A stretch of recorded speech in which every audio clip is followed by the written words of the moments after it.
He sits on a beach at the edge of the world and cries.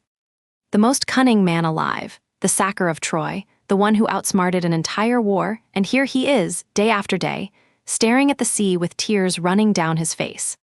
Because on the far side of that water is home, and he cannot reach it.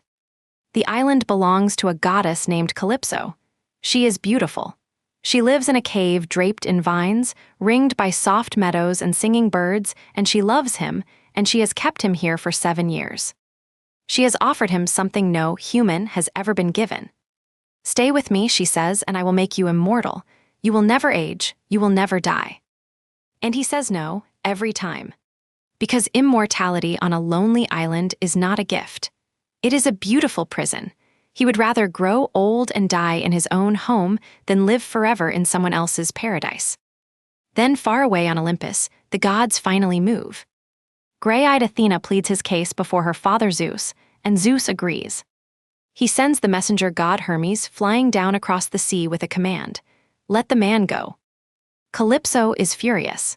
She rages at the unfairness of it, that the gods take their mortal lovers freely, but begrudge her this one man she saved from drowning. But she cannot defy Zeus, so she goes to the beach and she tells him, "You can leave." He does not trust it. After 7 years, he suspects a trick, and he makes her swear a binding oath that she means him no harm. She swears, and then, gently, she helps him. He builds a raft. With his own hands, he fells the tall trees and shapes the planks and fits them together, and in 4 days he has a small vessel. And on the 5th, she stocks it with wine and bread and water, and sends him off with a fair wind. She offers him beauty and endless life one last time. He chooses the sea.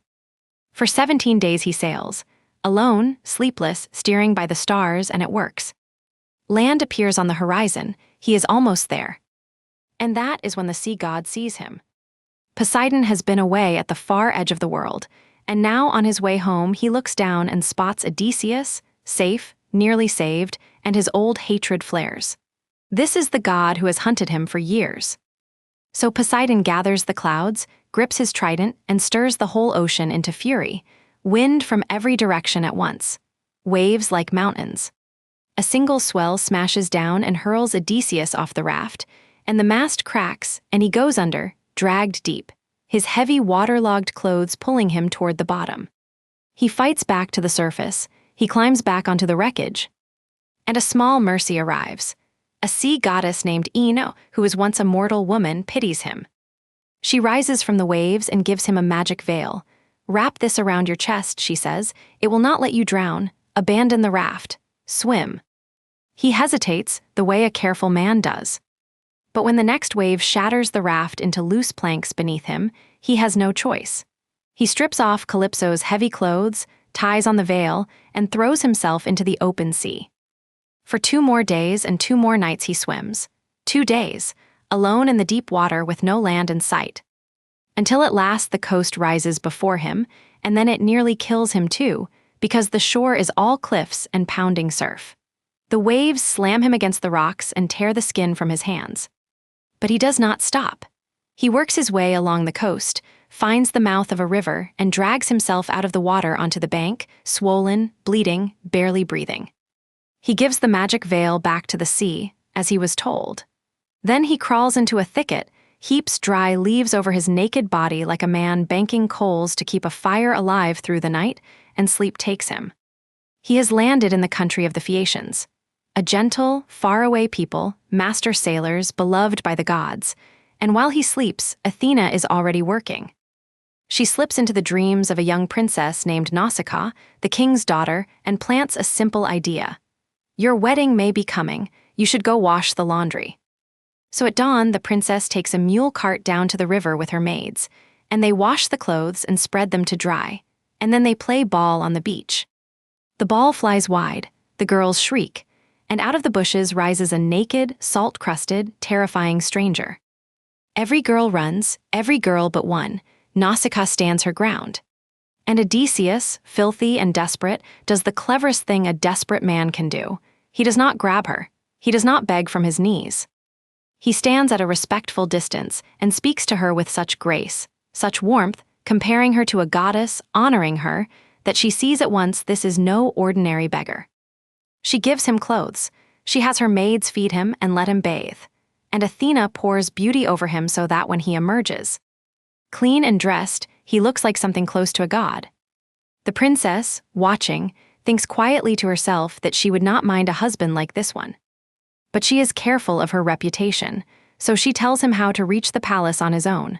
Follow behind us into the city, she says, but at the gate, wait. Then come alone, and when you enter the great hall, walk straight past the king. Go to my mother, Queen Arete, fall at her knees and beg her. If she takes your side, you go home. He does exactly that.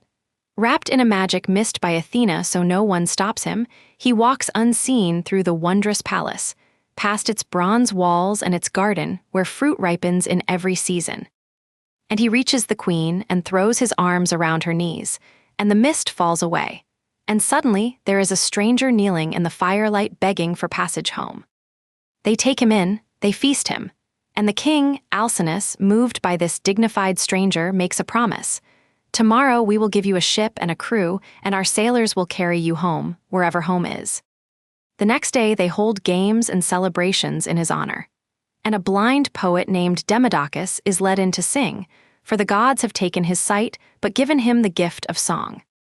And of all the tales in the world, he chooses to sing about the war at Troy, about the quarrels of the great Greek heroes, about the cunning of a man named Odysseus.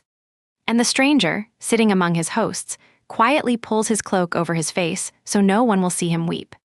Only the king notices. Later, when the poet sings again, this time of the wooden horse, of the hidden soldiers, of the night Troy burned, the tears come harder. The man who lived it cannot bear to hear it sung. He weeps the way a widow weeps over the body of her husband on a battlefield, and the king sees it, and he stops the song. Enough, Alcinous says gently.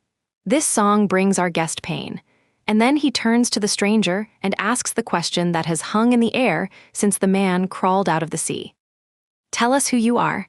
No one in the world is nameless. Tell us your name and your country and your people so our ships can carry you home. And the man who has hidden his face, the man who has said nothing of himself, the man who wept at his own story, takes a breath in that firelit hall, ready at last to speak.